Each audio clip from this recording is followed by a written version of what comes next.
If you can't touch the wound, it heal the wound. I get me. I used to say that everybody is sick. People are not looking for something to help them. When they're passing by, they hear when I talk, and if it interests the person will stand by to listen. My name is Dr. Dominic Alex Omakondo. I'm a naturalist. The white man is not a fool to give you something that you get well. The white man gives you something that will calm the symptoms. I grew up and I met my dad doing this, so it was never my intention to do this. But when I grew up, I met my dad doing it. I was running from it. I am born to heal the world through nature.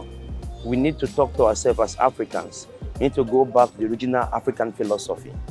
Go behind your house, get plants. If your child is sick, treat the person. We should stop taking something that goes to treat symptoms. We should try to heal ourselves with natural plants. That is why I choose to come outside and do it like this. Everybody is sick to Africa. When you want to talk, you go here. Every illness has its own plant. Before God created man, God created plants already. Every illness has its own plant there. It's just for us to do more extra works to get to the plant and help ourselves out. If I do lectures, I say, take for 5 days, take for 7 days. Natural medicine, they are just natural. You take natural things, like when you take orange now, the only thing the excess orange does to you, it can make you stool, but it's not going to give you anything. It's not going to worry you more. I don't give all drugs out like that. Before I give medicine out to somebody, I'll need to know what the state of the health is. How old is the person? It's not all medicine that everybody can consume. Children cannot take some other ones. I know how aged the person is. If the person is already aged, I know what to give to the person. Try to bring down tears and the sea well. When they call this plant plains viscose a white monster. Africa knows the truth. Africa knows that the only thing that can heal us is nature, because we came from nature. Just that they are scared. People that came with the concept of herbs before, they came with a different style, made Africans to be scared of this. Whenever you see a crowd, you might be scared there's something devilish happening there. When they pass by, they hear something interesting, they will stop to listen up and learn.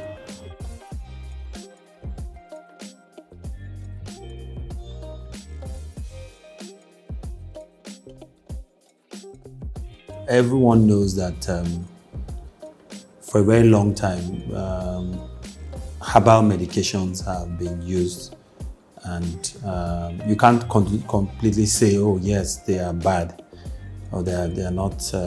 It's not safe to take herbal medications. Some of the composition of our herbs are actually beneficial, but the problem lies in dosage. No evidence-based medicine showing at what dose is beneficial and at what dose is toxic to the human body. Same way, even the medicines that we take, they all have toxic doses. And so for herbal medications, you're not able to tell when you are taking adequate dosage or when you're taking toxic dosage. Nobody really can tell us whether the therapeutic range for such a medication is wide or narrow. You see a lot of vendors, people selling herbal medications by the roadside. You don't know their source, and then you find a situation where they tell you that a particular medication is useful they can count 10, 15 ailments at the same time, and they are telling you this medication is useful. Studies worldwide have shown that almost 80% of the population of mankind uses some form of, herbal supplement or, fruits or something like that in their daily lives. And studies have also shown, worldwide, if you check on your own, studies have shown that a lot of these drugs or these herbal concoctions or herbal remedies, as we call them, contain some substances which may be harmful to the kidneys, to the liver, and other, vital organs.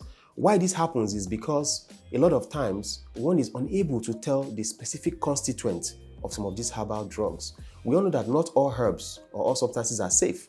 There are a lot of poisonous and toxic, herbs, and sometimes in these concoctions you do not know the concentration of the herbs that are within them. if you look, you're going to see that a lot of the herbal concoctions contain some form of alcohol as well.